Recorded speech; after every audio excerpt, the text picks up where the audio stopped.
Just as a corner, I mean, Connor Cook can do some things. You know, he's mobile. He can make some plays. Michigan State's had a lot of success, you know, with like those short hitches and like the longer curls.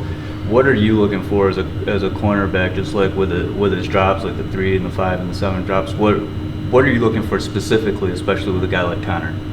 Indicators, what those receivers like to do, their splits or something like that, where they like to line up, their release off the ball and stuff like that. All that comes into account when you're thinking about route recognition and things like that. So, we think about, the downs and stuff like that, like if it's first and down, what do they like to do or something like that. So all that plays a factor in, our technique and, how we're playing, those receivers. It might affect maybe Jabril and the safeties a little bit more, but they run like a lot of short hitches with like a slot. I mean, as a secondary as a whole, I mean, what do you guys talk about when you got to, I guess, defend against those plays that, like I said, they've been pretty successful doing?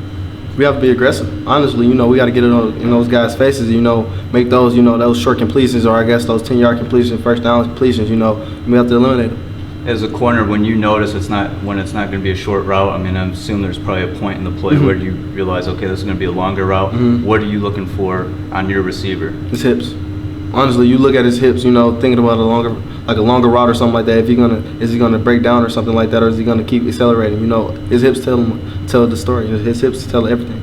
And with you being an aggressive corner, I mean, do you prefer? And I think I asked you earlier, maybe this year, but do you prefer to be like more aggressive on them, or you kind of maybe play off a little bit? I mean, what's your?